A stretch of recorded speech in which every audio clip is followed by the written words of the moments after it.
देखिए, Iran America का युद्ध आउट ऑफ कंट्रोल होता जा रहा है। जो लोग सोच रहे थे कि खमेनेई के मरते मामला 2 दिन में निपट जाएगा, वो खुद निपट रहे हैं। ट्रंप ने सोचा था कि 1-2 दिन में ईरान को धुआं धुआं करके सब समेट लेंगे, लेकिन इतना रायता फैल चुका है बॉस कि मिडिल ईस्ट से आग लगते लगते टर्की, अजरबैजान और अब तो भारत और श्रीलंका के समंदर तक पहुंच गई। उधर ईरान भी जिस तरह से पलटवार कर रहा है, उसकी उम्मीद ट्रंप ने की नहीं होगी। भाई, ईरान तबाह हो रहा है, इसमें कोई दो राय नहीं है, लेकिन वो कह रहा है कि मैं अमेरिका और इजराइल के पे इतने हमले करूंगा कि अगर तेहरान बर्बाद होगा तो इजराइल भी बर्बाद होगा। देखिए, ईरान अमेरिका का युद्ध आउट ऑफ कंट्रोल होता जा रहा है। जो लोग सोच रहे थे कि खमेनेई के मरते मामला 2 दिन में निपट जाएगा, वो खुद निपट रहे हैं। ट्रंप ने सोचा था कि 1-2 दिन में ईरान को धुआं धुआं करके सब समेट लेंगे, लेकिन इतना रायता फैल चुका है बॉस कि मिडिल ईस्ट से आग लगते लगते टर्की, अजरबैजान और अब तो भारत और श्रीलंका के समंदर तक पहुंच गई, क्योंकि भारत और श्रीलंका के समंदर के आसपास अमेरिका ने ईरान का जहाज उड़ा दिया। ईरान कसम खा के बैठा है कि मैं तो ऐसा ट्रंप के साथ भी करूंगा, बताता हूं तुमको। और ट्रंप ऐसा बनाए हुए हैं कि खुला ऑर्डर दे रखा है कि जो मिले उसे ही उड़ा दो। इसी वजह से ईरान युद्ध का दायरा बढ़ता चला जा रहा है। उधर ईरान भी जिस तरह से पलटवार कर रहा है, उसकी उम्मीद ट्रंप ने की नहीं होगी। भाई, ईरान तबाह हो रहा है, इसमें कोई दो राय नहीं है, लेकिन वो कह रहा है कि मैं अमेरिका और इजराइल के पे इतने हमले करूंगा कि अगर तेहरान बर्बाद होगा तो इजराइल भी बर्बाद होगा। ईरान झुकने को तैयार नहीं है। वो दुनिया के सामने मिसाल पेश कर रहा है कि होगा अमेरिका दुनिया का फूफा बन के घूमता, चौधरी बन के घूमता, लेकिन ईरान घुटने नहीं टेकेगा। ईरान मैसेज दे रहा है कि अमेरिका को भी अलबलाने पे मजबूर किया जा सकता है, ट्रंप की हेकड़ी निकाली जा सकती है। अमेरिका और इजराइल के hightech super intelligent multilayer defence system के बाद भी ईरान की मिसाइलें इजराइल तक पहुंच के ठोक रही हैं बॉस। और उधर ट्रंप अमेरिका में खुद गिरते जा रहे हैं। ईरान युद्ध की कॉस्ट बढ़ती जा रही है। युद्ध कब तक चलेगा, यह भी ट्रंप के हाथ में नहीं रह गया। आप देखिए कि ईरान युद्ध को ट्रंप की सबसे बड़ी गलती कहा जा रहा है। अमेरिका पर युद्ध का बोझ बढ़ता जा रहा है। ट्रंप ने पहले 4 हफ्ते की टाइमलाइन दी थी, अब अमेरिकी सेना 100 दिन के युद्ध की बात कर रही है। ईरान युद्ध के बाद ट्रंप की रेटिंग माइनस में चली गई है बॉस। युद्ध लड़ने के लिए ट्रंप यूएस कांग्रेस से पैसा मांग रहे हैं कि पैसा दो तब ना उधर मारूंगा। कांग्रेस कह रही कि पैसा कौन ही मार दूंगा मैं तुमको, भागो यहां से। ईरान में तबाही मचाने के बाद भी ट्रंप के हाथ कुछ नहीं लगा है। ईरान तक सीमित रहने वाला युद्ध 14 देशों में फैल चुका है बॉस। और हमने आपको पाठशाला में पहले ही कहा था कि यह युद्ध कोई रूस यूक्रेन का युद्ध नहीं है बॉस। ये जिस तरह से पूरे मिडिल ईस्ट को अपने कब्जे में लेता जा रहा है, यह दुनिया के लिए तबाही के संकेत है। और ट्रंप भले ही अपनी पीठ थपथपाएं, क्या देखो ईरान को मार दिया, लेकिन लोग पूछ रहे हैं कि हासिल क्या किए हो। अगर मार ही दिए हो तो ईरान पलट के तुमको कैसे मार रहा है? ईरान में रिजीम चेंज तो हुआ नहीं, ईरान में लोग सड़कों पे तो उतरे नहीं। जो उतरे वो तो एकजुट हो गए खमेनेई की मौत के बाद। उल्टा ईरान के पलटवार ने दुनिया को हैरान कर दिया। ईरान अपनी सीमित क्षमता के बाद भी न सिर्फ युद्ध लड़ रहा है, बल्कि अमेरिका के सहयोगियों का धुआं धुआं कर रखा है उसने। क्या ट्रंप अब ईरान युद्ध से निकलने का सेफ पैसेज खोज रहे हैं? कैसे ईरान युद्ध भारत के पड़ोस तक आ गया है और ईरान ने क्यों कहा है कि वो 8 साल तक युद्ध लड़ सकता है, आज आपको सब बताऊंगा।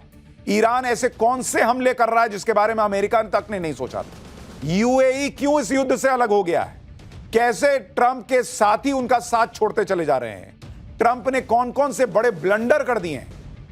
देखिए, ईरान युद्ध कैसे अमेरिका के हाथ से निकलता जा रहा है और भारत के पड़ोस तक युद्ध पहुंच गया है। आप उसको देखिए। आप देखिए कि कितने देश ईरान युद्ध से प्रभावित हो रहे हैं। भाई, ईरान ने अब तक मिडिल ईस्ट के करीब 14 देशों में अमेरिकी ठिकानों पर अपनी मिसाइलें दाग दी हैं, ड्रोन फोड़ दिए। Israel, Iraq, Saudi Arabia, UAE, Qatar, Kuwait, Bahrain, Jordan, Oman, Cyprus और अजरबैजान में ईरानी मिसाइलों ने जमकर तबाही मचाई। वहीं नेटो देश तुर्की के ऊपर से ईरानी मिसाइलें उड़ने का दावा है, जिसे तुर्की ने इंटरसेप्ट करके आसमान में ही फोड़ दिया। जबकि लेबनान में इजराइल ईरान के प्रॉक्सी कहे जाने वाले हिजबुल्लाह के ठिकानों पर मिसाइलें बरसा रहा है। अमेरिका ईरान युद्ध की आंच भारत की सरहद तक आ पहुंची। कल अमेरिका ने हिंद महासागर में ईरान के एक वॉरशिप आइरिस डेना को डुबो दिया। इस हमले में अब तक ईरानी नेवी के 87 जवानों के शव बरामद हुए हैं। अमेरिकी सबमरीन ने श्रीलंका के पास इस जहाज पर अटैक किया था। ईरानी शिप आइरिस डेना पर हमले के इस वीडियो को देखकर साफ पता चलता है कि शिप पर पानी के भीतर से मिसाइल अटैक हुआ था। और धमाका इतना तेज था कि पानी की लहर करीब 50 फीट ऊपर तक उठी। देख रहे हैं आप, इस तरह से हमला हुआ है और कहा जा रहा है कि यूएस सबमरीन ने अपनी MK-48 टॉर्पीडो से इस शिप पर हमला किया था। आइरिस डेना उन 19 विदेशी वॉरशिप में से एक था जो भारत मेहमान बनकर आया था। इन जहाजों ने 17 और 18 फरवरी को विशाखापत्तनम में हुए इंटरनेशनल फ्लीट रिव्यू में हिस्सा लिया था। राष्ट्रपति द्रौपदी मुर्मू ने INS सुमेधा से इस फ्लीट को रिव्यू किया था। भारत के साथ मिलिट्री एक्सरसाइज में हिस्सा लेने के बाद ईरान का यह जहाज वापस अपने देश लौट रहा था। जब यह श्रीलंका के पास उसके तट से करीब 40 किलोमीटर दूर था, उसी वक्त अमेरिकी सबमरीन ने इस पर मिसाइल दागी। दावा है कि ईरानी युद्धपोत पर न मिसाइलें थीं, न ड्रोन था, यह बिल्कुल निहत्था था। इसलिए सवाल उठ रहे हैं कि इस जहाज से अमेरिका को फिलहाल कोई खतरा नहीं था, तो फिर अमेरिका ने इसको क्यों डुबा दिया बॉस? अमेरिका जो हरकतें कर रहा है, आपको शोले फिल्म का वो गब्बर सिंह याद आ जाएगा बॉस, कि उसने ठाकुर के घर परिवार में निहत्थे बच्चों तक को मार दिया था और सोच रहा था मैंने बहुत तूफानी काम कर दिया। डोनाल्ड ट्रंप ने वही किया है, अमेरिका ने वही किया है कि वहां निहत्थे सैनिकों को तुमने बीच समंदर में मार दिया और अपने आप को चीता समझ रहे हो। वो तुमसे लड़ रहे थे क्या? वो तो बेचारे वहां से वॉर एक्सरसाइज करके वापस लौट रहे थे और उनको मार दिया तुमने अपनी पब्लिक को दिखाने के लिए, सोशल मीडिया पे वाहवाही लूटने के लिए कि देखो मैंने ईरान का एक और जहाज मार दिया। आप सोचिए डोनाल्ड ट्रंप कितना घबराया हुआ है बॉस, कि उसको इधर उधर जो मिले उसको मार के अपने लोगों को दिखाना है कि देखो मैं कुछ तो कर रहा हूं। ईरानी शिप पर हुए हमले के बारे में इंडियन नेवी का भी रिएक्शन आ गया है। भारतीय नौसेना का कहना है कि जब अमेरिका ने ईरान के शिप पर हमला किया तब उन्हें SOS यानी संकट का मैसेज मिला था, जिसके तुरंत बाद बचाव अभियान शुरू कर दिया गया और INS तरंगिनी जो उस साइट के पास मौजूद था उसे रेस्क्यू ऑपरेशन के लिए भेजा गया। वहीं INS इच्छक लापता लोगों के सर्च ऑपरेशन में लगाया गया है। अब आपको ग्राफिक्स के जरिए बताता हूं कि इस जहाज पर अमेरिकी सबमरीन ने कब, कहां, कैसे हमला किया। देखिए, ईरान का यह जहाज विशाखापत्तनम पोर्ट पर खड़ा था। यहां से श्रीलंका के आगे से होता हुआ अरब सागर की तरफ मुड़ा। इसी वक्त वहां यूएस नेवी की सबमरीन घात लगाकर बैठी हुई। उसने टॉर्पीडो से अटैक कर दिया और ईरान का यह जहाज 2 टुकड़ों में बंटकर डूब गया। अपने निहत्थे जहाज पर अमेरिका के इस हमले पर ईरान तमतमाया हुआ है। ईरान के विदेश मंत्री अब्बास अरागची ने कहा है कि उनके वॉरशिप डुबोकर अमेरिका ने बहुत बड़ी गलती कर दी। उन्होंने धमकी दी है कि अमेरिका ने जो कदम उठाया है ना, उसका अंजाम उसे आगे चलकर भुगतना होगा। अरागची ने कहा है कि यह हमला ईरान के तट से करीब 3000 मील दूर अंतर्राष्ट्रीय समुद्री इलाके में हुआ। उनके मुताबिक उस समय यह जहाज भारत की नौसेना के मेहमान के तौर पर वहां मौजूद था और उस पर करीब 130 नेवी ऑफिसर तैनात थे। अब ईरान की धमकी का ट्रेलर दिखना शुरू हो गया है। IRGC यानी ईरान रिवोल्यूशनरी गार्ड कॉर्प्स ने दावा किया है कि उसने अमेरिकी ऑयल टैंकर पर हमला करके उसे तबाह कर दिया। ईरान का कहना है कि यह जहाज हॉर्मुज स्ट्रेट को पार करने की कोशिश कर रहा था, जिसे ईरान ने फिलहाल बंद कर रखा है।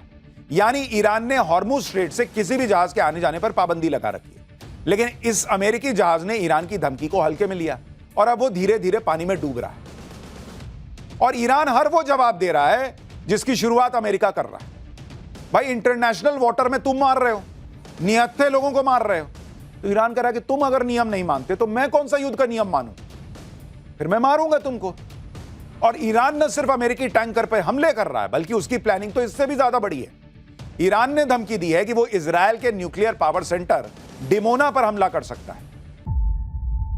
जीरो हमने इन्वेंट किया, हमने बताया दुनिया को, जहां योग है वहां रोग नहीं। सबसे पुरानी सभ्यता है हमारी। गुलामी से तो और देश भी लड़े भाई, पर आजादी के लिए अहिंसा का रास्ता बस हमारा था। अपने पसीने से जमीन सींचता किसान और घर में घुसकर मारने वाले जवान, बस इसी मिट्टी ने जने। इसके हाथ ने जब थामा जज्बा तो इतिहास रचे। कदम बढ़ाए तो चांद का वो हिस्सा चूमा भाई, जहां कोई कभी नहीं पहुंचा। आज पूरी दुनिया में शान से लहरा रहा है तिरंगा और इसके पीछे है गर्व से भरी अनगिनत कहानियां जो लिखी जा चुकी हैं और लिखी जा रही हैं, जिन्हें मैं सुनाऊंगा आपको राष्ट्रगर्व रोज शाम 6:25